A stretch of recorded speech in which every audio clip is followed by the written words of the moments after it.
ان الحمد للہ والصلاۃ والسلام علی نبی. جس وقت وبائی امراض پھیل جائیں تو علاقہ چھوڑنا چاہیے یا ملک؟ علاقہ شہر نہیں چھوڑنا چاہیے. بیمار ہوں یا صحت مند، اسلام کا پیغام کیا ہے؟ سورہ بقرہ کی آیت نمبر 243-244 جانتے ہیں. پہلے آیت کا ترجمہ اور پھر وہ واقعہ. الم تر الی الذین خرجوا من دیارہم، کیا آپ نے دیکھا نہیں ان لوگوں کو جو اپنے گھروں سے نکلے، وہم الوف، اور ان کی تعداد ہزاروں میں تھی، حذر الموت، موت کے ڈر سے، فقال لهم اللہ موتوا، اللہ نے ان سے کہا مر جاؤ، ثم احیاہم، پھر ان کو زندگی دی. ان اللہ لذو فضل علی الناس، بے شک اللہ لوگوں پر بہت مہربان ہے. ولیکن اکثر الناس لا یشکرون، لیکن لوگوں کی اکثریت شکر نہیں ادا کرتی. اگلی آیت، وقاتلوا فی سبیل اللہ، اور لڑو اللہ کی راہ میں. وَاعْلَمُوا أَنَّ اللَّهَ سَمِيعٌ عَلِيمٌ، اور جان لو بے شک اللہ تعالیٰ خوب سننے والا، خوب جاننے والا ہے. اس آیہ کریمہ میں جن لوگوں کا ذکر ہوا وہ کون لوگ تھے؟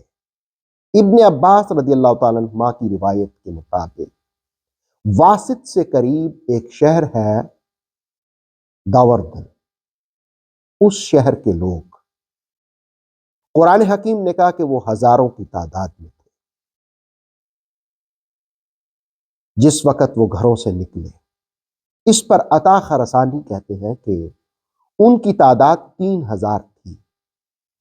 تفسیر تبصرہ کے حوالے سے حضرت وہب کا قول ہے 4000، جبکہ بعض دیگر مفسرین 8000 کا قول بھی کرتے ہیں. حضرت سدی کہتے ہیں وہ 30,000 تھے. ابن جریج کے مطابق ان کی تعداد 40,000 تھی، جبکہ حضرت عطا بن ابی رباح کہتے ہیں کہ وہ 70,000 لوگ تھے، جن کے بارے میں قرآن حکیم نے کہا وَهُمْ أُلُوفٌ، وہ ہزاروں کی تعداد میں. حذر الموت، موت سے ڈرتے ہوئے وہ وہاں سے بھاگے. اب جس وقت اس علاقے میں طاعون پھیلا، وبائی مرض پھیلا، تو لوگ دو حصوں میں تقسیم ہوئے.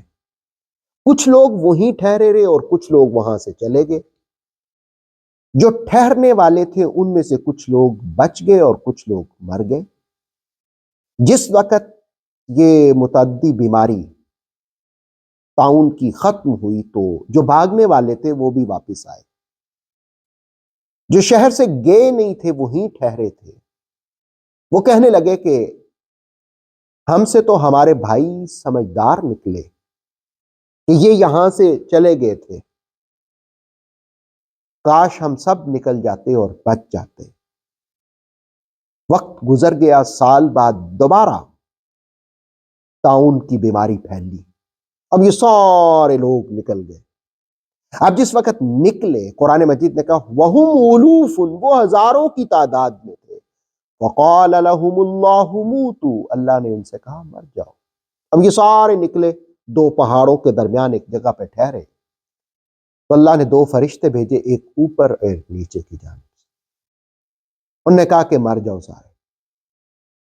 سب مر گئے، سب پر موت آ گئی. وقت گزرا، کچھ عرصے کے بعد اللہ کے نبی حضرت حزقیل علیہ السلام کا وہاں سے گزر ہوا. انہوں نے دیکھا کہ ہڈیاں ہی ہڈیاں پڑی ہیں. حکم ہوا کہ ان کو آواز دو. آپ نے صدا دی. پھر دوسری بار، تیسری بار جس وقت آواز دی تو وہ سب زندہ ہوئے، اور بے اختیار ان کی زبان سے نکلا سبحانک لا الہ الا انت.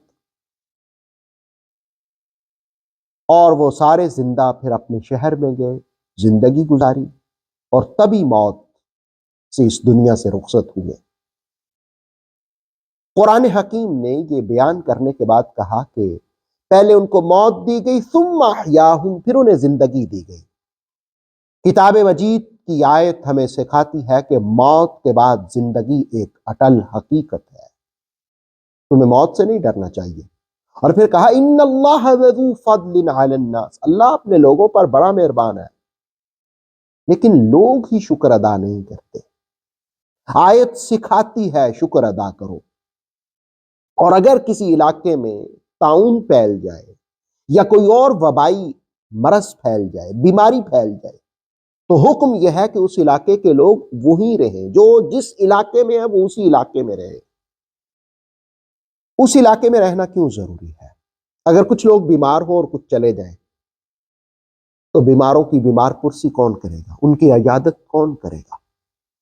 اور دوسرا اس کا نقصان یہ ہوگا کہ جو لوگ اس علاقے سے چلے جائیں گے وہ کسی اور ایریے میں جائیں گے تو وہاں پر بھی وہ مرض پھیلے گا۔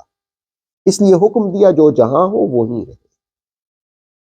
موت اور زندگی، بیماری اور شفا اللہ کے ہاتھ میں ہے، اس لیے فرمایا ان اللہ لذو فضل علی الناس، اللہ لوگوں پر بڑا ہی مہربان ہے، ولیکن اکثر الناس لا یشکرون، لیکن لوگوں کی اکثریت شکر ادا نہیں کرتی۔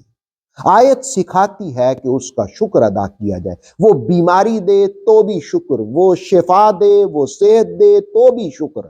اللہ ہمیں اپنے شکر گزار بندوں میں شامل فرمائے۔ آتھینٹک اسلامک نالج کے لیے نور وحی یوٹیوب چینل کو سبسکرائب کیجیے، بیل آئیکن کو پریس کرنا مت بھولیے۔ نور وحی فیس بک، انسٹاگرام اور ٹک ٹاک پیج کو بھی فالو کیجیے تاکہ ہماری ہر نیو ویڈیو آپ تک بر وقت پہنچ سکے۔